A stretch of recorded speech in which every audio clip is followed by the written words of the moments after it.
अचानक जमीन फटने से हाहाकार मच गया। मौके पर जो ट्रक और मशीन खड़ी थी वो भी गहरे गड्ढे के अंदर समा गई। खतरा इतना कि प्रशासन ने आसपास के एरिया को पूरी तरह खाली करा दिया। पानी इतना तेज भाव था कि ऐसे लग रहा था कि शायद कोई नदी निकल आई हो। आसपास के पूरे क्षेत्र को दरिया बना दिया। लोग मौके से दूर भाग गए।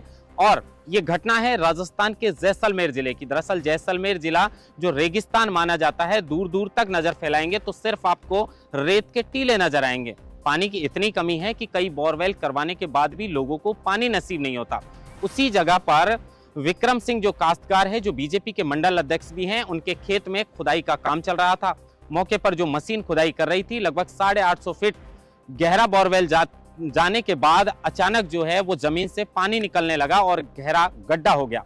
जमीन फटने से और गहरे गड्ढे होने से जो ट्रक और मशीन खुदाई का काम कर रहे थे वो भी गहरे गड्ढे के अंदर समा गए। अब इस मामले को देखते हुए विक्रम सिंह ने तुरंत प्रशासन को सूचना दी और नाराजगी भी जाहिर की। उन्होंने कहा कि डबल इंजन की सरकार होने के बावजूद भी प्रशासन जो है वो सोया हुआ है। लेकिन कुछ देर बाद प्रशासन मौके पर पहुंचता है और विक्रम सिंह से जब दोबारा पूछा जाता है तो विक्रम सिंह जी कहते हैं कि ये तो सब बीजेपी सरकार की, भजन लाल जी की और मोदी की मेहर है। खैर ये बात अलग है, लेकिन सवाल यह है कि बोरवेल करते समय अचानक जमीन कैसे फट गई और इतना पानी कैसे निकल आया। अब इस मामले को लेकर लोगों का कहना है कि जो विलुप्त होती सरस्वती नदी है उसी का ये क्षेत्र माना जाता है और कहा जा रहा है कि शायद उसी में से पानी निकला है। लेकिन इसी को लेकर भूजल वैज्ञानिकों की थोड़ी अलग राय है। अब इस मामले को देखते हुए प्रशासन ने आसपास के आधे किलोमीटर के एरिया को पूरी तरह खाली करवा दिया है और इंतजार है पानी को रुकने का। लेकिन 60 घंटे बीत जाने के बाद भी लगातार पानी निकल रहा है और आसपास के क्षेत्र को पूरी तरह जलमग्न कर दिया है।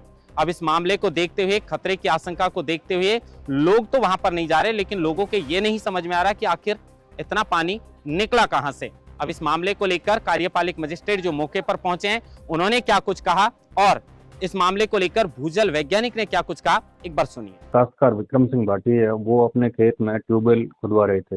लगभग 850 फीट के आसपास खुदाई करने के दौरान है वो अचानक से जमीन से तेज आवाज के साथ पानी, सिल्ट और गैस है उनका रिसाव शुरू हो गया। ये सब आवाज सुन के आसपास जो भी काश्तकार और ऑपरेटर थे वो सुरक्षित दूरी पर चले गए, जिससे कि जान माल की हानि तो नहीं हुई। लेकिन जो खुदाई कर रही थी मशीन थी, वो मशीन है वो धमाके के साथ गड्ढे में समा गई। जो कुएं से निकल रहा है वो पानी कम है, सिल्ट और गैस है उसका बहाव ज्यादा है। प्रीवियस लेयर जो होती है, मिट्टी की परतें होती है, उसके नीचे दबा हुआ रहता है और जैसे ही उसको पंचर करते हैं या खुदाई करते हैं तो ऑटो फ्लो होकर के बाहर आना शुरू हो जाता है।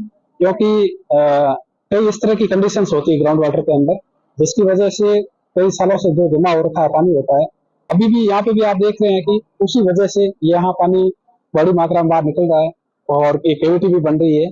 तो मेरा दृष्टिया जो वैज्ञानिक रूप से है, उसके अलावा भी लोगों से भी ये अपील है कि इस स्थान से दूर है, क्योंकि ये स्थिति कई दिनों तक लगातार चल सकती है। क्योंकि ये जो एक्यूफर है यहाँ का, जो जिसको टर्सी सैंडस्टोन कहते हैं, ये बहुत बड़े भूभाग में फैला हुआ है और उसमें अथाह पानी है और पास में ग्राउंड वाटर का ज्यादा विकासी नहीं होने की वजह से ये जो पानी कई दिनों तक बाहर बहता रहेगा और ये धीरे धीरे आसपास के स्थान में भी फैल सकता है।